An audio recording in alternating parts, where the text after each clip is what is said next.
I'm Reed 32, a software engineer from Seattle who thought family meant something.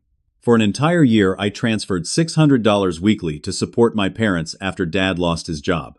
Then I discovered they took my siblings on a luxury Hawaiian vacation without me. When I confronted them, my father's eyes narrowed as he spat out words that shattered everything. We didn't want you there. The pain was unbearable. But what happened next changed everything. Before I share how my entire family ended up desperately calling me 24 hours later, let me know where you're watching from, and hit that like and subscribe button to support stories of family betrayal and redemption. Growing up in Portland as the middle child was never easy. Our family wasn't poor, but we certainly weren't comfortable either. Dad worked as a mid-level executive at a manufacturing company, and Mom stayed home to care for us until I was in middle school. We lived in a modest 3-bedroom house, where I shared a room with my older brother Marcus until I was 14. Allison, my younger sister, had her own room because girls need privacy according to my parents. From an early age, I realized I wasn't the favorite. Marcus excelled at sports-winning trophies that adorned our living room shelves.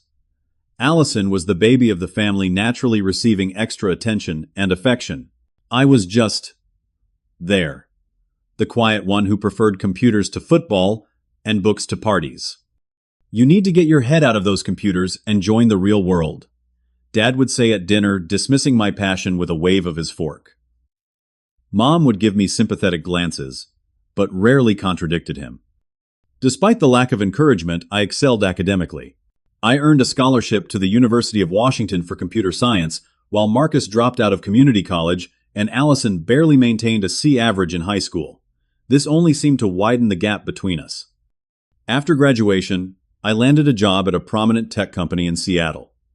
My starting salary was more than Dad had ever made, though I never mentioned this fact.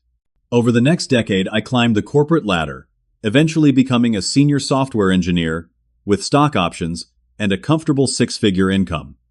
I bought a modern condo overlooking Lake Union, invested wisely, and built a life I was proud of, all without much help or interest from my family. Phone calls home became shorter and less frequent. Holiday visits grew tense and perfunctory.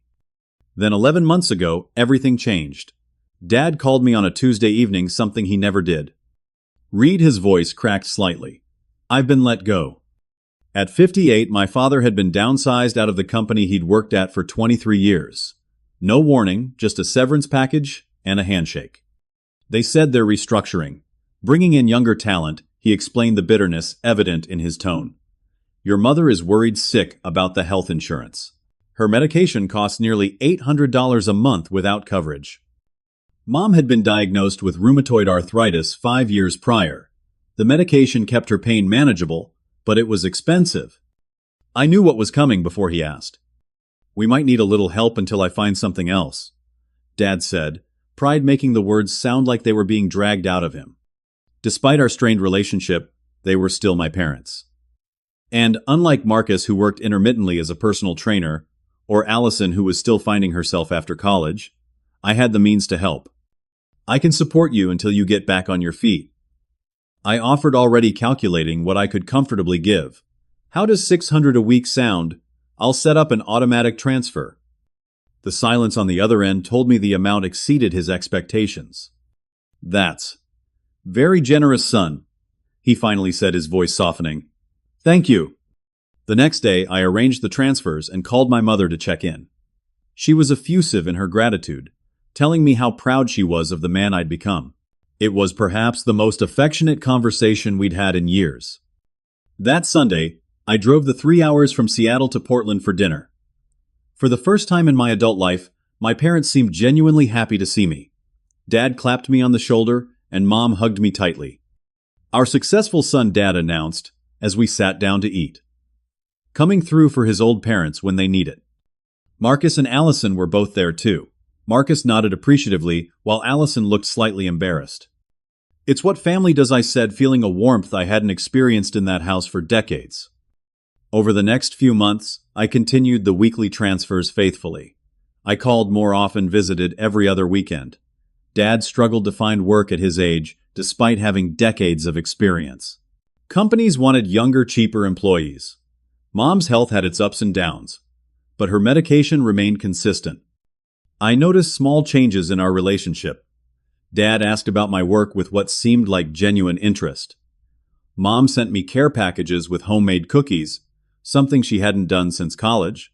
They remembered my birthday with a card that both had signed with personal messages. For the first time, I felt like a valued member of the family rather than the odd one out. The money seemed like a small price to pay for what I'd always wanted: acceptance and appreciation from the people who should have given it freely all along. I began to hope that this was a turning point, that financial support could somehow transform into the emotional connection I'd been missing. Yet even as I basked in this new warmth, I couldn't help but notice that Marcus and Allison still seemed to share a closer bond with our parents. They had inside jokes I wasn't privy to. They knew details about our parents' daily lives that I had to ask about. "Oh, your father started volunteering at the community center on Thursdays," Mom would say, when I inquired about their week, clearly surprised I didn't already know. "Or Allison takes your mother to her book club every Wednesday now," Dad would mention casually. I told myself it was just geography. They lived closer. It was natural they would be more involved in day-to-day matters. The money I sent made a difference where I couldn't be physically present. I believed things were changing slowly but surely. I just needed to be patient. 6 months into my financial support arrangement, I began noticing subtle shifts in my parents' behavior. It started with small observations during my bi-weekly visits. A new 60-inch smart television mounted on their living room wall. Mom sporting a designer handbag I recognized from an advertisement in a high-end magazine. Dad wearing what looked like an expensive new golf watch. "Just trying to keep your father's spirits up while he job hunts," Mom explained when I complimented the television. "We found it on sale." I nodded, not wanting to seem like I was monitoring their spending. After all, I gave them the money to use as they needed. If small luxuries helped them cope with Dad's unemployment and Mom's health issues, who was I to judge? But then came other changes. Twice, I called on Sunday evenings, our usual time to catch up, only to have Mom sound rushed and distracted. "Can I call you back tomorrow, honey? We have company right now." When I asked who was visiting, the answers were vague. "Just some friends," or "your father's old colleagues." During one visit in April, I arrived earlier than expected and overheard my mother on the phone in the kitchen. "Yes, we're still planning for July," she said, her voice animated. "Marcus is handling the bookings, and Allison already requested time off. It's going to be wonderful." She noticed me standing in the doorway and quickly ended the call. "Reed, you're early." "Planning something fun?" I asked, casually setting down the bag of groceries I'd brought. "Oh, just some garden club event," she said, taking the bag from me and busying herself with unpacking it. "Nothing interesting." Later that same day, Marcus showed up unexpectedly for dinner. He and Dad huddled in the corner of the living room, looking at something on Marcus's phone, laughing. "What's so funny?" I asked, approaching them. Dad quickly pocketed the phone. Marcus was just showing me some funny videos. The conversation shifted abruptly to sports, a topic they knew I had little interest in. I felt the familiar sensation of being the outsider, despite being the one supporting them financially. During dinner, Allison called. Mom answered and immediately said, "Yes, he's here," with a significant look at Dad. "Then we'll talk about it later, sweetie." When I asked who he was, Mom smiled. "Your father, of course." Allison wanted his opinion on something. The explanation made sense, but something felt off. The way they exchanged glances, the sudden silence when I entered rooms, the private jokes that stopped when I asked to be included. I tried to dismiss my growing suspicions as paranoia. Years of feeling like the odd one out had made me hypersensitive to perceived exclusion, but the feeling persisted. One evening in May, after noticing my mother had posted photos of a family barbecue I hadn't been invited to, I decided to confront her directly. "Mom, is everything okay between us? Sometimes I feel like you, Dad, Marcus, and Allison have your own little club that I'm not part of." She looked genuinely surprised. "What, no, sweetie. We appreciate everything you do for us. You're just so busy with your important job in Seattle. We don't want to bother you with every little family get-together." "I'd like to be bothered," I said. "I want to be included." She patted my hand. Of course, honey. I'll make sure to invite you next time. It's just that Marcus and Allison live so close by. It's easier for them to pop over. Her explanation made logical sense. Seattle was a 3-hour drive from Portland. I couldn't reasonably attend impromptu weeknight dinners or last-minute weekend plans. Still, they could call. They could include me in the planning. Later that month, during a video call with my parents, I noticed new sunglasses perched on my father's head as he sat on their back patio. "Nice shades, Dad," I commented. "Oh, these." He touched them, as if surprised to find them there. "Just something I picked up at the mall. My old ones broke." I recognized the distinctive pattern on the side. They were Ray-Bans, at least $200. The next week, my mother mentioned that Allison had helped her pick out new summer clothes. In the background of our video call, I glimpsed shopping bags from Nordstrom and Macy's. When I next visited, I noticed other changes around the house. New patio furniture, a renovated guest bathroom. Small things individually, but collectively, they represented a significant amount of spending for people who were supposedly struggling financially. In June, I ran into a childhood friend at a coffee shop in Portland after visiting my parents. "Hey Reed, how are you? I saw your parents at the country club last week. Your dad's golf swing is looking good." "Country club?" I repeated, confused. "Yeah, Riverside Golf and Country Club. Marcus got them a membership for the summer, I think. Your dad mentioned something about it being good for networking while job hunting."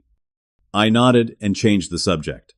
But internally, I was processing this new information. A country club membership in Portland easily cost several $1,000s, not to mention monthly fees. That evening, I called my best friend Tyler. "Am I being taken advantage of?" I asked, after explaining the situation. Tyler, always direct, didn't hesitate. "Sounds like it, man. $600 a week is over $30,000 a year. That's a lot of cash to hand over, without any transparency about how it's being spent." "They're my parents," I said weakly. "They're going through a rough time." "Rough enough for Ray-Bans and country club memberships," Tyler countered. "Look, I know you've always wanted their approval, but buying it isn't the same as earning it. And from what you're telling me, they're still keeping you at arm's length while enjoying your money." His words stung because they contained truth. I had always craved my parents' approval, their attention. In some ways, the financial support was my attempt to finally earn my place in the family circle. "So what do I do?" "Cut them off." "That's your call," Tyler said. "But at minimum, maybe have a conversation about expectations and how the money is being used." I resolved to broach the subject during my next visit. But when I arrived and saw how happy they seemed to see me, how my mother had made my favorite meal, how my father asked about my latest project at work, I couldn't bring myself to ruin the moment. Instead, I asked if I could be added to the family group chat I'd heard them mention. "Oh," Mom looked flustered. "It's mostly just for coordinating quick local things. You're so busy we wouldn't want to bother you with all the notifications." "I'd like to be included anyway," I insisted. "We'll set up a new one with you," Dad promised. "The current one is a mess of inside jokes anyway. We'll start fresh." I nodded, but the new group chat never materialized. And when I asked about it 2 weeks later, both my parents claimed they'd been too busy to set it up, but would get to it soon. Despite the growing evidence that my financial support hadn't truly bridged the gap between us, I continued the weekly transfers. Some part of me still hoped that eventually I would break through whatever barrier kept me separate from the rest of my family. It was a random Tuesday evening in July when I discovered the truth. After a long day of debugging code, I was mindlessly scrolling through Instagram when I saw it. A photo posted by Allison of our parents standing on a pristine beach, tropical drinks in hand wide, smiles on their tanned faces. The caption read, "Family Vacation. Day 3 Paradise found in Maui." My thumb froze mid-scroll. Family vacation in Hawaii. I quickly clicked on Allison's profile and found more photos. Mom, Dad, Marcus, and Allison posing in front of a sunset. The 4 of them at a luau, wearing matching leis. Dad and Marcus golfing on a lush course that overlooked the ocean. Mom and Allison getting massages at what appeared to be a high-end resort spa. The location tags confirmed they were at the Grand Wailea Resort in Maui, one of the most expensive hotels on the island. Rooms there started at $500 per night in the off-season and went up significantly in summer. With shaking hands, I switched to Marcus's profile. He'd been more active, posting daily stories of their activities: swimming with sea turtles, helicopter tour of the island, sunset dinner cruise. Each activity likely costing hundreds of dollars per person. My mind automatically calculated how much of my money had funded this extravagant trip. Conservatively, they were spending thousands of dollars on a luxury vacation, while I sat in my Seattle apartment sending them $600 every week to help them get by. But more painful than the financial betrayal was the complete exclusion. Not only had they not invited me, but they hadn't even told me they were going. They had actively hidden their plans during our calls and my visits. I scrolled through the comments on the photos. Friends and extended family members expressing envy and asking questions about the trip. Looks amazing. When did you arrive? So jealous. How long are you staying?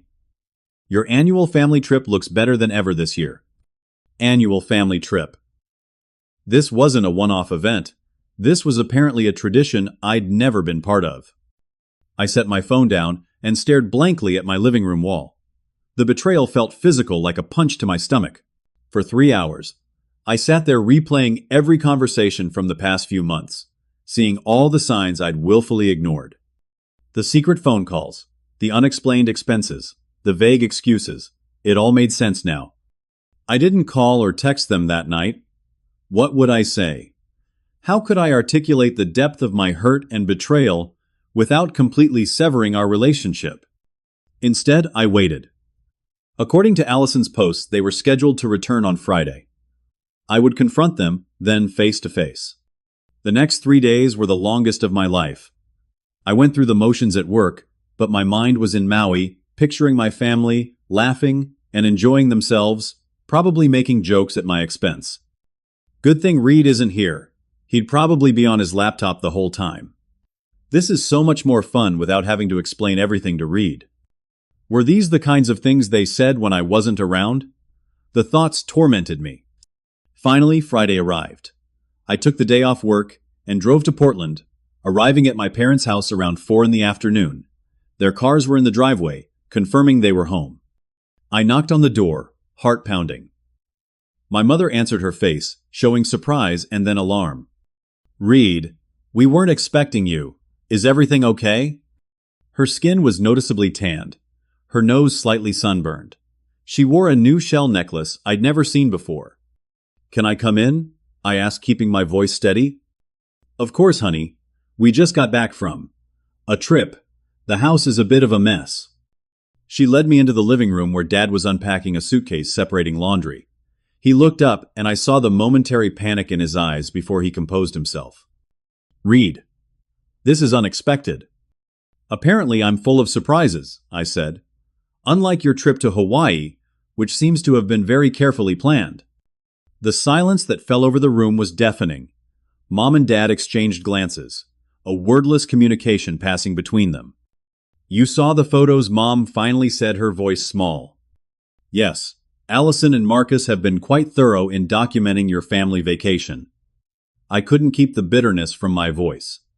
Dad straightened up, crossing his arms defensively. "Now, Reed, it's not what you think. Really, because what I think is that you've been using my money to fund a luxury vacation that you deliberately hid from me and didn't invite me to. What part of that is incorrect?" Mom stepped forward, hands outstretched placatingly. "We were going to tell you about it when we got back. It was booked before you started helping us." "That's a lie," I said quietly. "I saw Marcus booking activities just last month. I heard you discussing plans in April. This trip was planned well after I started sending you $600 every week." The front door opened, and Marcus and Allison walked in carrying bags of groceries. They stopped short when they saw me. "Reed," Marcus said, surprise evident in his voice. "What are you doing here?" "I came to congratulate everyone on their wonderful family vacation," I said, my tone making it clear I was anything but congratulatory. The one I wasn't invited to or even told about. Allison at least had the decency to look ashamed. Marcus just looked annoyed. "It was Mom and Dad's trip," he said dismissively. "They invited us." "A trip largely funded by my money," I pointed out. "We don't know how you spend your money," Dad interjected. This is our business. Your business. I laughed incredulously. I've been sending you $600 every single week for the past year. That's over $30,000. And you used it to take a luxury vacation in Hawaii without me. We earned that vacation, Dad said, his voice rising. After everything we've been through this year, we deserve some relaxation. And I didn't deserve to even know about it, much less be invited. You're always so busy, Mom tried. We didn't think you'd be able to take the time off work. You didn't even give me the option, I said. You lied to me. Repeatedly. You actively hid this from me. Fine. Dad snapped, his face reddening. You want the truth. We didn't invite you because we didn't want you there. These trips are for us to relax and enjoy ourselves, not walk on eggshells around you and your judgments. The room went silent again. Mom looked horrified at Dad's outburst. Marcus looked away uncomfortably. Allison stared at the floor. James' mom said softly, "That's not true." But I could see in her eyes that it was. Maybe not in the harsh way Dad had expressed it, but the sentiment was the same. They hadn't wanted me there. I see, I said, my voice eerily calm as shock replaced hurt. Well, I wouldn't want to impose on your family bonding time. Clearly, I'm not considered part of this family despite funding its lifestyle. Reed, that's not fair, Mom protested weakly. Not fair, I echoed. What's not fair is taking advantage of someone's generosity while excluding them from your lives. What's not fair is pretending to appreciate me only when my wallet is open. Now you're just being dramatic, Dad said dismissively. We appreciate everything you do, but that doesn't mean you get to dictate how we live or who we vacation with. Something inside me snapped at his casual dismissal. You're right, Dad. I don't get to dictate those things, just like you don't get to dictate whether I continue supporting you financially. Dad's expression changed instantly, shifting from dismissive to concerned. What does that mean? He asked.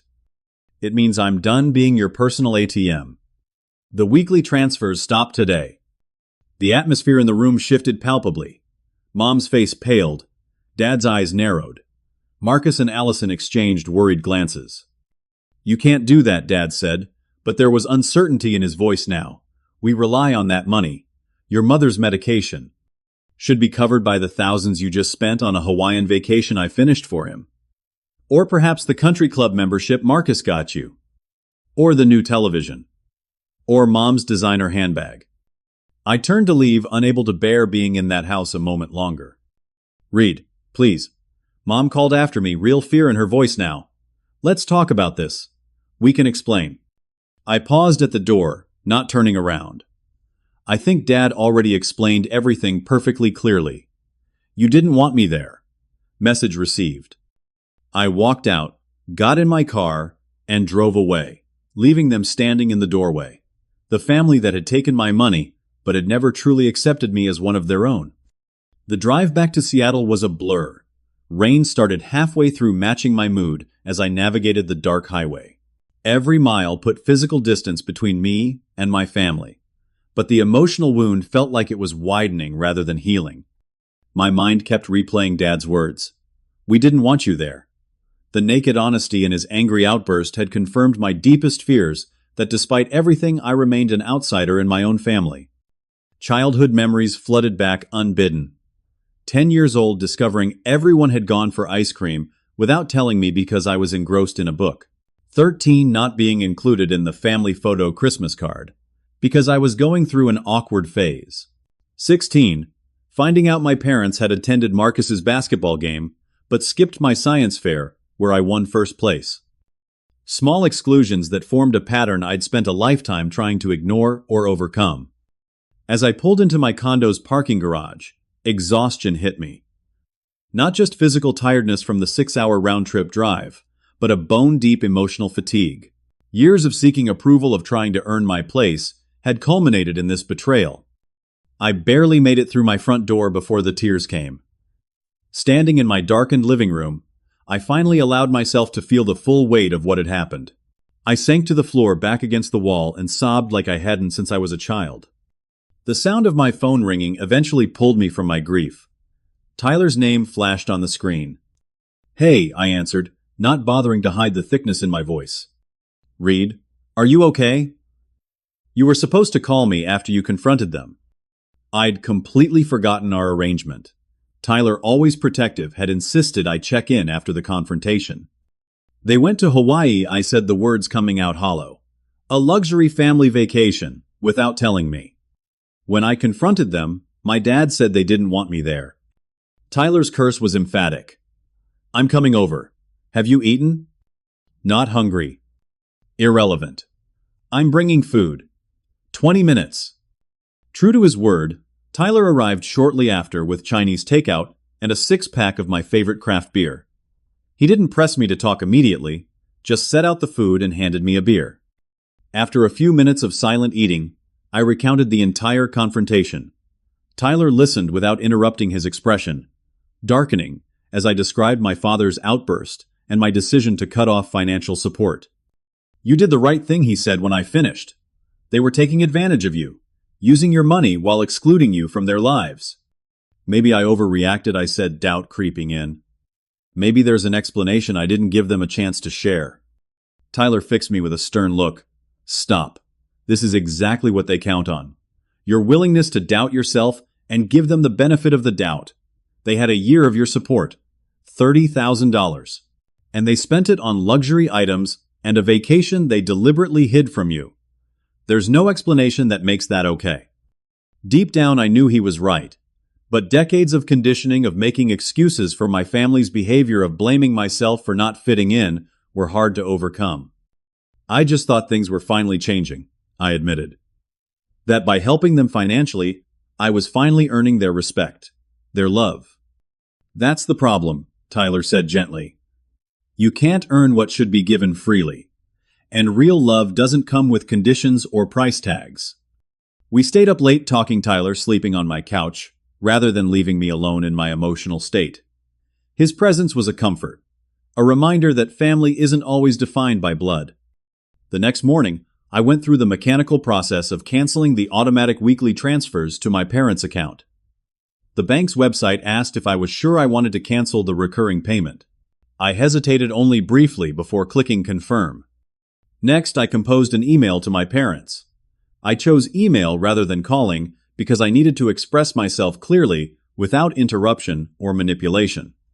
Dear Mom and Dad, after yesterday's revelations, I've decided to end my financial support. I cannot continue to fund a lifestyle that deliberately excludes me. The Hawaii vacation purchased with my assistance, while actively hiding it from me, was the final straw. I need time and space to reevaluate our relationship. Please respect this boundary. Reed. Short, direct, and final. I hit send before I could second-guess myself. Within minutes, my phone began buzzing with text notifications. First from my mother, Reed, please call us. This is all a misunderstanding. Then from my father, you're overreacting. We need to talk about this like adults. I ignored both, but the messages kept coming. Eventually, Marcus and Allison joined in. Way to hurt Mom and Dad over something so petty, Marcus wrote. You're being selfish, came Allison's contribution. They've done everything for you. I turned off my phone. Their attempts to flip the narrative to make me the villain for establishing boundaries only confirmed I'd made the right decision. The following Monday, I returned to work, but my usual focus was absent. Lines of code blurred before my eyes as my mind continually drifted back to the confrontation. My team lead, Sarah, noticed my distraction during our morning stand-up meeting. Reed, can I see you in my office? She asked afterward. I followed her, expecting criticism for my lack of productivity. What's going on with you? She asked once we were seated. You're not yourself. Something about her genuine concern broke through my professional facade. Before I knew it, I was telling her everything the year of supporting my parents. The discovery of their betrayal. The painful confrontation. Sarah listened attentively, nodding occasionally. When I finished, she leaned forward. Take the week off, she said decisively. What I can't just... You can and you will. Your PTO is piling up anyway, and frankly, you're not going to be effective in your current state. Take the time you need to process this. Her kindness nearly undid me. I don't want special treatment. It's not special treatment, Reed. It's basic human compassion. We value you here not just for what you produce, but for who you are. Take the week. Deal with this. Come back stronger. I accepted her offer, grateful for a manager who understood that employees were people first, workers second. That afternoon, I called Tyler. "Is your family's cabin still available?" I asked. Tyler's family owned a small cabin on Lake Chelan, about 3 hours from Seattle. Isolated, peaceful, and importantly, without reliable cell service. "For you always. I'll text you the door code and directions." The next morning, I packed a bag with essentials, stopped for groceries, and headed east toward the Cascade Mountains. As the urban landscape gave way to forests, and finally the crystalline blue of Lake Chelan, I felt the vice grip around my chest loosen slightly. For 5 days, I existed in a state of digital detox. No email, no social media, minimal phone service. I hiked the surrounding trails until my muscles ached pleasantly. I fished from the small dock, releasing anything I caught. I read books from the cabin's eclectic library, everything from old thrillers to philosophical texts. Most importantly, I thought, about my family, about the patterns established over decades, about my own role in perpetuating unhealthy dynamics by continually seeking approval through achievement and most recently financial support. By the 6th day, I felt ready to face reality again. Not healed, that would take much longer, but clearer, resolved. I packed up the cabin, cleaned thoroughly, and began the drive back to Seattle. When I turned my phone back on at a gas station just outside the city, it nearly exploded with notifications. Dozens of missed calls, countless text messages, multiple voicemails, all from my family.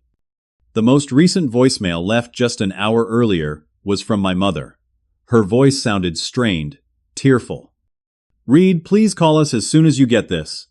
Your father's in the hospital. He had a heart attack yesterday. We need you. Please." My stomach dropped. Despite everything, the thought of my father in a hospital bed, potentially fighting for his life, hit me hard. I called my mother immediately. "Reed." She answered on the first ring. "Thank God. Where have you been? We've been trying to reach you for days." "Is Dad okay?" I asked, ignoring her question. "He's stable now. The doctors say it was a mild heart attack, stress-induced." The accusation in her tone was subtle, but unmistakable. My withdrawal of financial support had contributed to that stress. "I'm glad he's stable," I said, refusing to take the bait. "I'll be in Portland tomorrow." "Reed," her voice lowered. "There's something else you should know. The medical bills. We don't have insurance yet. Your father hadn't found a new job with benefits." And there it was, the real reason for the frantic attempts to contact me. "I'll be there tomorrow," I repeated, then ended the call. As I drove the final stretch to Seattle, I realized the confrontation wasn't over. In fact, it was just beginning. The cabin retreat had given me clarity, but now life was pulling me back into the messy reality of family obligations and complex emotions. While my resolve to maintain boundaries remained firm, I couldn't simply ignore my father's medical emergency. I arrived at the Portland General Hospital the next morning after a tense drive from Seattle. The hospital's antiseptic smell hit me as I navigated the corridors to the cardiac unit. My mother was sitting in the waiting area, looking smaller and older than I remembered. Her designer handbag, the one that had caught my attention months ago, sat beside her, an ironic reminder of misplaced priorities. "Reed," she stood when she saw me, arms outstretched for a hug. I accepted the embrace briefly before pulling away. "How is he?" "Stable. The doctors say he'll recover, but he needs to reduce stress and change his lifestyle."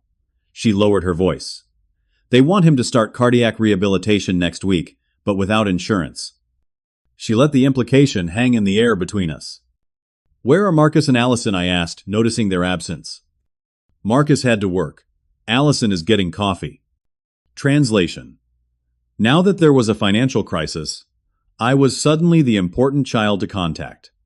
"Can I see him?" She nodded and led me to Dad's room. He was awake, looking pale against the white hospital sheets, an IV in his arm, and monitors beeping steadily beside him.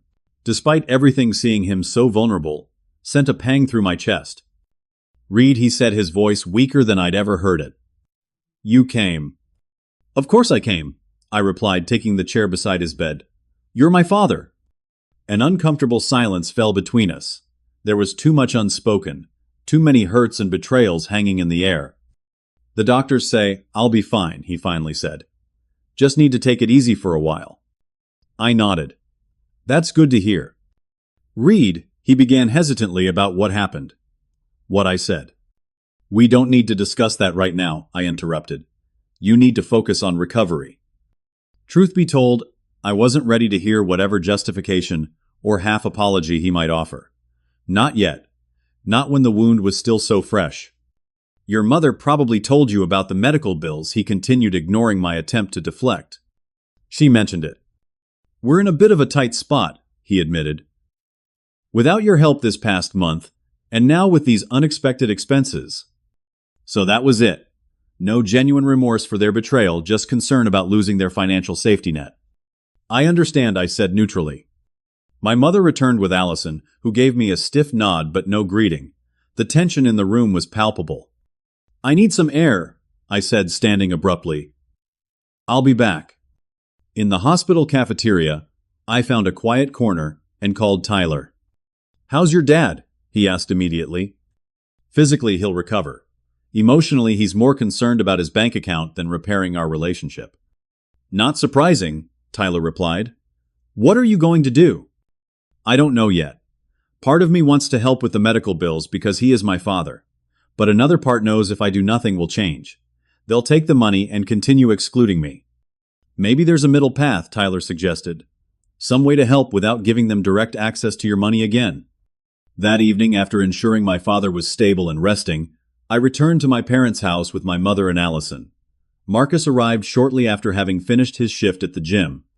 We need to talk, I said once we were all seated in the living room. About Dad's medical expenses and the financial situation. Finally ready to be reasonable? Marcus asked, his tone condescending. I ignored him, addressing my mother instead. Mom, I need to understand exactly what's going on with your finances. How much debt are you in? What are the monthly expenses? How have you been getting by since I stopped the transfers? She looked uncomfortable. We've been managing. That's not an answer, I pressed. If I'm going to consider helping, I need complete transparency. Why does it matter how we spend the money? If Dad needs medical care, Allison interjected. Because I've already given over $30,000 that was apparently spent on luxury items and vacations rather than necessities, I replied evenly. I'm not opening my wallet again without understanding exactly where the money is going. My mother sighed heavily. We've been using credit cards since you stopped sending money. Your father's pride. He didn't want to tell you we were struggling again. Pride didn't stop him from taking my money in the first place, I pointed out. That was different, she protested weakly. How because you thought it would continue indefinitely without accountability? No one answered, which was answer enough. Show me the bills, I said. All of them. Credit card statements, medical bills, mortgage utilities, everything. Reluctantly, my mother retrieved a stack of documents from Dad's home office. As I sorted through them, a disturbing picture emerged. They had indeed been living far beyond their means, counting on my continued support. The country club membership, frequent dining at expensive restaurants, new furniture, clothing from high-end stores, and of course the Hawaiian vacation that had cost nearly $15,000. You've been using my money as supplemental income, I said slowly. Not as emergency support until Dad found a new job. We deserve some comfort after what we've been through. Marcus defended them. What you've been through? I echoed incredulously. Dad lost his job, yes. That's difficult. But instead of downsizing or economizing, you upgraded your lifestyle on my dime. We didn't ask for that much, my mother said quietly. $600 a week is $31,200 a year, I calculated aloud. That's more than many people's entire salary. And you spent it on luxuries, while excluding me from family activities. The silence that followed was damning. Here's what's going to happen, I finally said. I will pay Dad's medical bills directly to the hospital, not to you. I will also help with essential expenses, mortgage utilities, Mom's medication for the next 3 months, while Dad recovers. Again, paid directly to the providers, not as cash to you. And after 3 months, my mother asked, worry creasing her brow. After 3 months, you need to have a plan. Dad needs to find work even if it's not at his previous salary level. You need to downsize your lifestyle to match your actual income. The country club membership, the shopping sprees, the expensive dinners, all of it stops. You can't dictate how we live, Marcus protested. I'm not dictating how you live, I replied calmly. I'm dictating the conditions under which I'm willing to provide financial support. You're free to reject those conditions, but then you're also rejecting my help. The reality of the situation was finally sinking in. Without my support, they were facing serious financial difficulties. I think it's reasonable, my mother said, shooting a warning glance at Marcus. We appreciate any help you're willing to give Reed. Allison, who had been uncharacteristically quiet, finally spoke. What about the family part? Is this just about money now? It was a fair question, one that cut to the heart of the matter. The family part is complicated, I admitted. Trust has been broken. I need time to decide what kind of relationship I want with people who could exclude me so deliberately while taking my money so readily. We made a mistake, my mother said softly. We should have invited you to Hawaii. The mistake wasn't just about Hawaii, I corrected her. It was about a pattern of behavior that's existed my entire life. I've always been the outsider, the one who didn't quite fit in. The difference now is that I'm no longer willing to pay for the privilege of being excluded. The conversation continued late into the night. There were tears, recriminations, and eventually grudging acceptance of the new reality. I wasn't the compliant ATM anymore. I was setting boundaries and demanding respect. When I finally went to bed in my old room exhausted from the emotional marathon, I checked my phone to find a text from Tyler. Proud of you. Standing up for yourself is the hardest thing to do with family. Call me tomorrow. As I drifted off to sleep, I realized that, while the road ahead would be difficult for the first time in my life, I was navigating it on my terms. The next morning, I woke early and made a crucial phone call before anyone else was up. Carol Weber, a financial advisor I'd worked with in Seattle, agreed to drive down to Portland that afternoon for an emergency family financial consultation. If I was going to help my parents navigate this crisis, we needed professional guidance, not emotional band-aids. At the hospital, Dad was looking marginally better, some color returning to his face. The doctor confirmed he could be discharged the following day, with strict instructions for rest medication and eventual cardiac rehabilitation. We'll need to discuss payment options before discharge, the doctor added, glancing at my mother. I'll handle that, I said firmly. Please have the billing department prepare an itemized statement. When the doctor left, my father turned to me with a mixture of gratitude and discomfort on his face. You don't have to do that, Reed. Yes, I do, I replied simply. But things will be different this time. Back at the house, I informed everyone about Carol's impending arrival. She's a financial advisor who specializes in retirement planning and debt management. She'll help us create a sustainable plan. We don't need a stranger telling us how to manage our money, Marcus objected. Evidence suggests otherwise, I countered. This isn't negotiable. If you want my help, Carol's assessment and plan are part of the package. When Carol arrived professional and no nonsense in her tailored suit, she took command of the situation immediately. We gathered around the dining table as she reviewed the documents I'd organized the night before.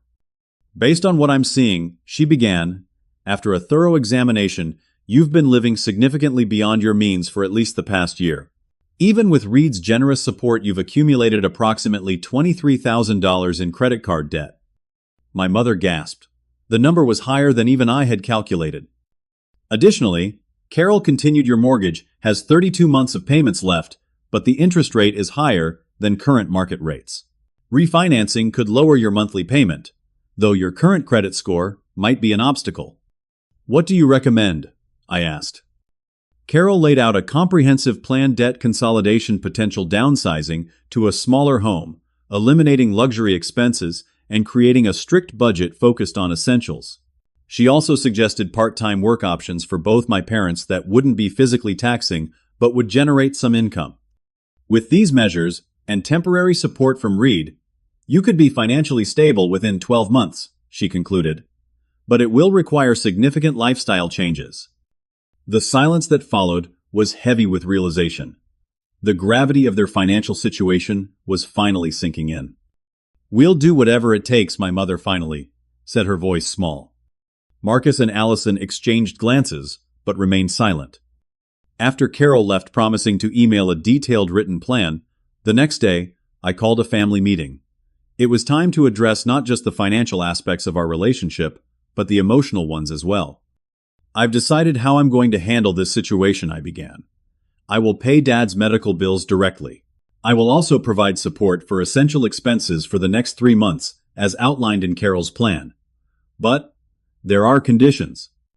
I laid them out clearly. Complete financial transparency, adherence to Carol's budget, active job searching for both parents, and regular family therapy sessions. "Family therapy," Marcus scoffed. "Are you serious?" "Completely," I confirmed. "This isn't just about money. It's about decades of family dynamics that have left me feeling excluded and undervalued. If you want my financial support, we need to address the underlying issues." "That seems extreme," Allison protested. "Does it?" Dad literally said. "You didn't want me on your family vacation, a vacation my money helped pay for?" That level of rejection doesn't happen in healthy families. My mother, who had been quiet, finally spoke up. "Reed is right. We haven't treated him fairly. Not just about the vacation, but for years." She looked at me with tears in her eyes. "I'm sorry, honey. We got so used to you being the strong, independent one that we stopped considering your feelings." It was perhaps the most genuine acknowledgement I'd ever received from her. Dad was discharged the next day, and I scheduled our first family therapy session for the following week. Dr. Melissa Thornton specialized in family dynamics and came highly recommended for her direct approach. The first session was as uncomfortable as I'd anticipated. We sat in a semicircle in Dr. Thornton's warmly lit office, tension radiating between us. "Let's start with why you're here," Dr. Thornton began. Dad shifted uncomfortably in his seat. "Reed is insisting on it as a condition of his financial help." Dr. Thornton raised an eyebrow. "And why does Reed feel this is necessary?" I explained the situation, the year of financial support, the excluded vacation, the pattern of being the family outsider. As I spoke, I watched my parents' expressions shift from defensive to contemplative. "It sounds like there are some deep-rooted patterns here," Dr. Thornton observed. "Patricia and James, how would you characterize your relationship with Reed compared to your other children?" My mother hesitated. "Reed was always different, more serious, more self-sufficient. Marcus and Allison needed us more." "Or you perceived that they did," Dr. Thornton suggested gently. "Sometimes we confuse independence with not needing emotional connection." The session continued, peeling back layers of family dynamics. Marcus's defensiveness about his own lack of achievement compared to me. Allison's role as the perpetual baby of the family. My parents' inability to connect with my interests and achievements. By the end of the 90 minutes, we'd only scratched the surface, but something important had happened.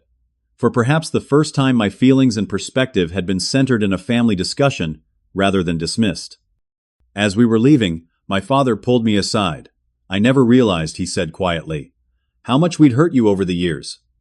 It wasn't a full apology, but it was a start. Over the next few weeks, a new routine emerged. I split my time between Seattle and Portland, working remotely when possible.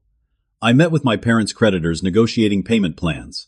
I attended therapy sessions, both the family ones and individual sessions Dr. Thornton recommended for me. Dad, still recovering, began helping a neighbor with bookkeeping for his small business, just a few hours a week, but it was something. Mom started selling some of her more expensive clothes and accessories online, both to generate income and to symbolically shed the unsustainable lifestyle they'd been living. Marcus and Allison, initially resentful of the changes, gradually became more involved in the family's recovery process. Marcus helped Dad with his physical rehabilitation exercises. Allison took over grocery shopping, carefully following the budget Carol had created. The most significant change, however, was in how they related to me. For the first time in my life, I wasn't just the successful son they bragged about to friends or the reliable bank account they could tap. I was Reed, a person with feelings, needs, and boundaries. One evening, about a month after Dad's heart attack, he asked me to join him on the back porch. We sat in silence for a few minutes, watching the sunset. "I've been thinking about what you said in therapy last week," he finally said. "About never feeling like you belonged in your own family." I nodded, waiting. "I was wrong, Reed. Not just about the vacation, but about how I've treated you your whole life." He looked at me directly. I think I was intimidated by you. You were smarter than me from such a young age. Then you became more successful, more financially secure. Instead of being proud, I felt diminished somehow." The admission stunned me. I'd never considered that my father's distance might stem from his own insecurities rather than disappointment in me. "That's no excuse," he continued. "A good father would have celebrated your success, not punished you for it. I'm sorry, truly sorry." It wasn't a magical fix for decades of emotional distance, but it was an honest acknowledgement, and for now, that was enough to build on. 6 months after my father's heart attack, the transformation in our family was remarkable. Not perfect, we still had disagreements and moments of tension, but fundamentally changed in ways I'd never thought possible. My parents had downsized to a smaller townhouse, using the equity from their house to pay off a significant portion of their debt. Dad had found part-time work as an administrative assistant at a local community college, while Mom had turned her hobby of jewelry making into a small but growing online business. The financial transparency we'd established continued. Every month we reviewed their budget together, celebrating wins and addressing challenges. My support had decreased gradually as their independence increased exactly as planned. But the most profound changes weren't financial, they were relational. One Sunday evening we gathered for dinner in their new modest dining room. Marcus brought his new girlfriend Allison, made her signature pasta dish, and I'd driven down from Seattle for the weekend. As we ate and talked, I realized with a start that I felt comfortable. Not on edge, not waiting for subtle exclusion or dismissal, but genuinely at ease in my own family. "Reed," Mom said, passing me the salad, "tell everyone about your new project at work. The one you were explaining to me last week." In the past, my career achievements had been acknowledged, but quickly sidelined. Now my mother was actively creating space for me to share. As I described the machine learning algorithm I was developing, Dad asked thoughtful questions. Marcus, who'd previously rolled his eyes at tech talk, seemed genuinely interested. Allison even jotted down notes about how similar technology might help with her marketing job. "That's incredible work, son," Dad said when I finished. "You've always had such a brilliant mind." The compliment, delivered without qualification or comparison, warmed me more than I cared to admit. After dinner, as Allison and Marcus washed dishes, Mom pulled me into the living room. "I wanted to show you something," she said, retrieving a leather-bound album from the bookshelf. "I found this when we were packing to move." She opened it to reveal my academic certificates, science fair ribbons, and newspaper clippings about my early programming achievements, artifacts from a childhood I thought they'd barely noticed. I kept everything she said softly. "Even if I didn't always know how to show it, I was so proud of you." That night, driving back to my hotel, I still wasn't quite ready to stay overnight in their home. I called Sarah, my boss, who had become something more over the past few months. "How was family dinner?" she asked.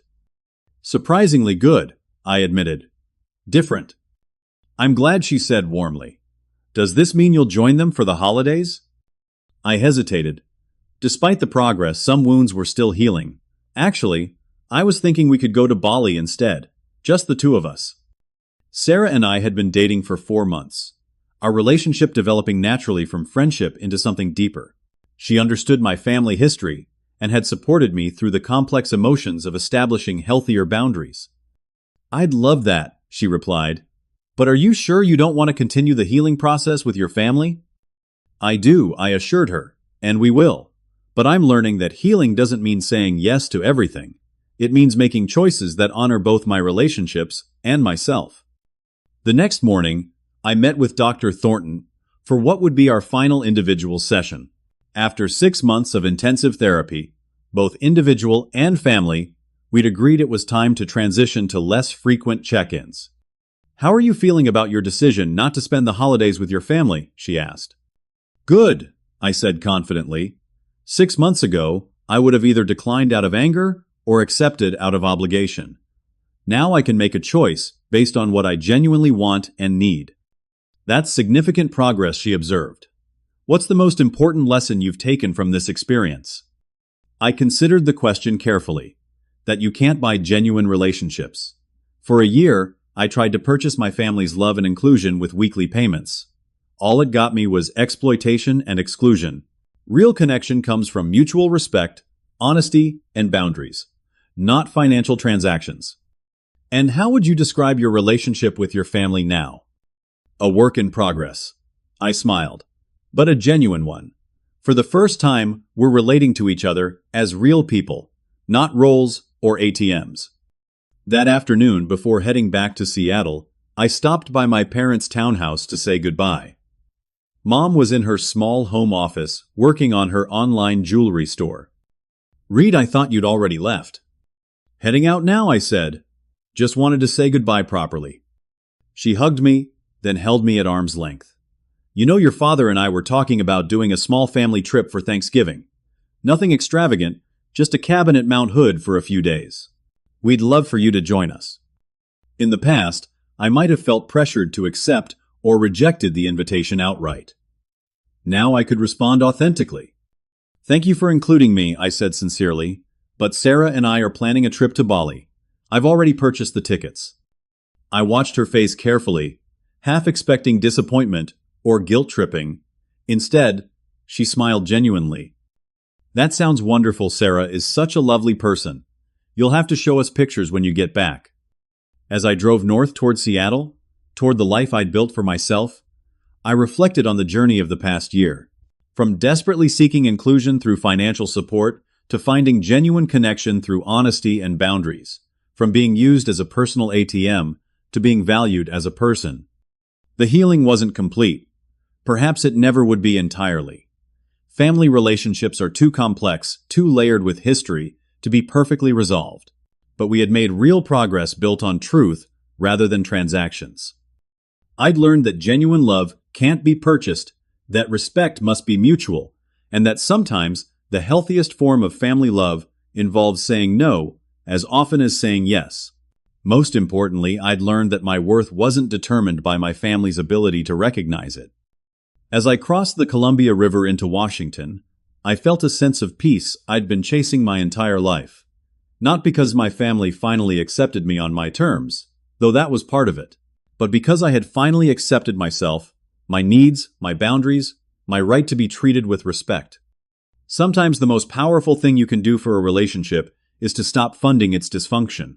And sometimes the most loving choice is to close your wallet and open an honest conversation instead. What difficult boundaries have you had to set with loved ones? Have you ever felt taken for granted by family? Share your experiences in the comments below. And if this story resonated with you, please like, subscribe, and share to help others navigating similar family dynamics. Remember, you deserve respect and appreciation just as you are not for what you can provide. Thank you for listening to my journey, and I wish you strength in your own path to healthier relationships.